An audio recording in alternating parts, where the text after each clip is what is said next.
NDA का उन्होंने घोषणा नहीं किया। उन्होंने ये कहा कि सीएम फेस जो है वो नीतीश कुमार रहेंगे।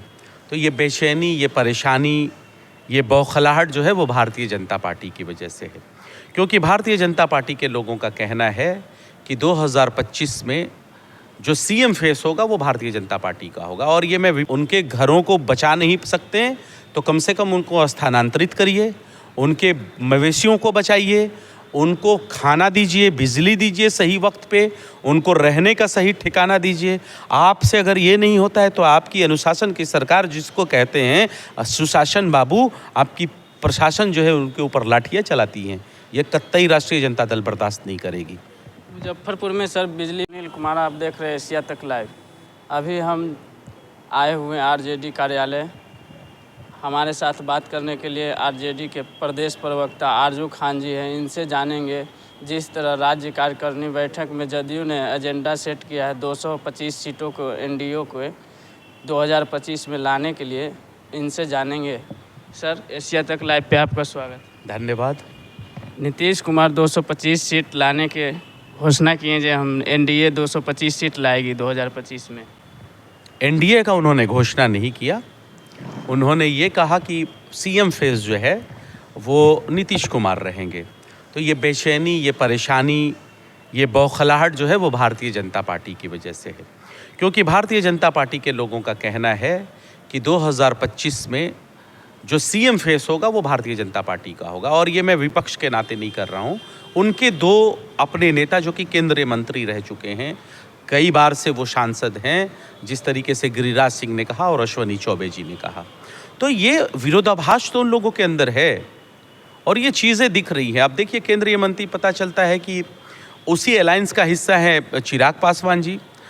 SC ST का मामला होता है तो उनकी बात राग कुछ अलग होता है, और वही जो है जीतन राम मांझी जी का मामला अलग होता है।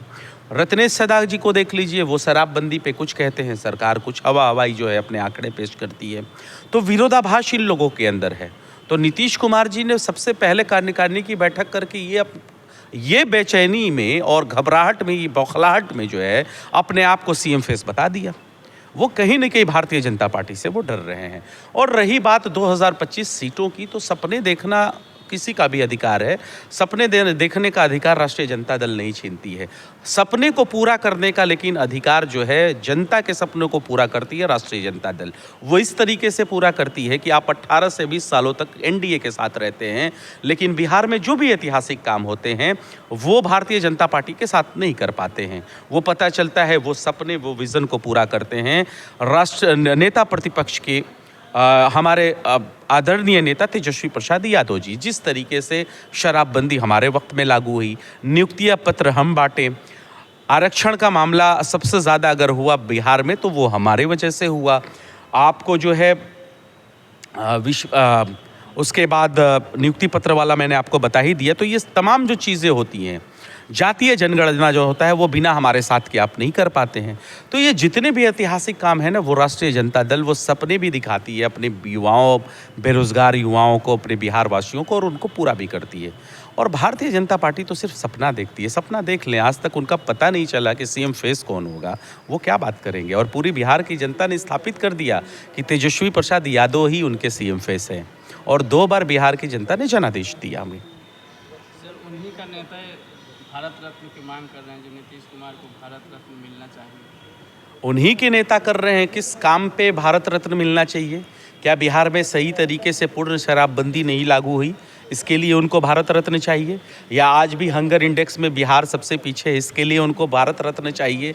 या फिर इसके लिए उनको भारत रत्न चाहिए कि आज भी बिहार प्रदेश का युवा नौजवान सबसे ज़्यादा बिहार से पलायन करता है पूरे देश में, दूसरे जगह अपने रोज़गार को ढूंढने के लिए? तो क्या इस बात के लिए उनको भारत रत्न मिलना चाहिए?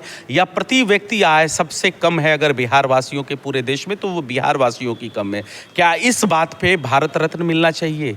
आखिर में उन्होंने ऐसा कौन सा काम कर दिया है कि वो अपने आप से भारत रत्न मांग रहे हैं?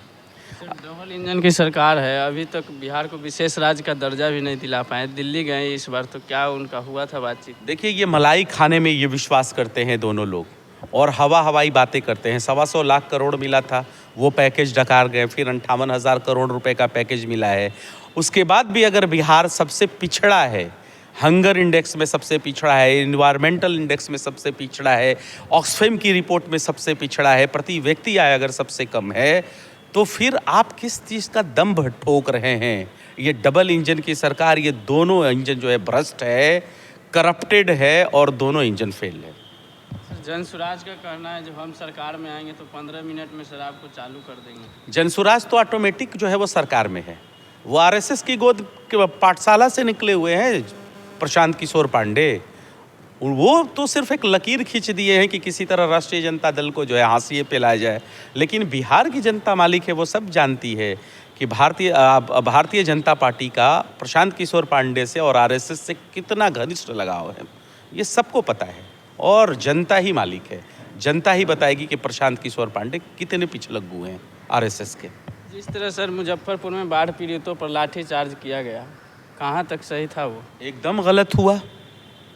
आपको बाढ़ में उनके घरों को बचा नहीं सकते तो कम से कम उनको स्थानांतरित करिए, उनके मवेशियों को बचाइए, उनको खाना दीजिए, बिजली दीजिए सही वक्त पे, उनको रहने का सही ठिकाना दीजिए। आपसे अगर ये नहीं होता है तो आपकी अनुशासन की सरकार, जिसको कहते हैं सुशासन बाबू, आपकी प्रशासन जो है उनके ऊपर लाठियाँ चलाती हैं। ये कतई राष्ट्रीय जनता दल बर्दाश्त नहीं करेगी। मुजफ्फरपुर में सर बिजली विभाग के कोई ठेकेदार गए थे, वहाँ पे स्मार्ट मीटर ज़बरदस्ती लगा दिए और उसका वीडियो वायरल हो रहा है। ज़बरदस्ती यही तो है कि ये सबसे गरीब प्रदेश, लेकिन स्मार्ट मीटर सबसे ज़्यादा बिहार वासी, सबसे ज़्यादा बिजली का बिल अगर कोई देता है तो वो बिहार में अदा करता है। तो ये जो अडानी अंबानी के साथ मिल के जो उद्योगपतियों के साथ ये जो खेल खेल रहे हैं ना नीतीश कुमार और भारतीय जनता पार्टी, ये आपके ऊपर बहुत महंगा होने वाला है। आपकी सरकार को उखाड़ फेंकेगी बिहार की जनता आने वाले वक्त में। तो अभी आप सुन रहे थे आरजेडी के प्रदेश प्रवक्ता आरजू खान जी को। आप अपना राय कमेंट बॉक्स में करें। जय हिंद।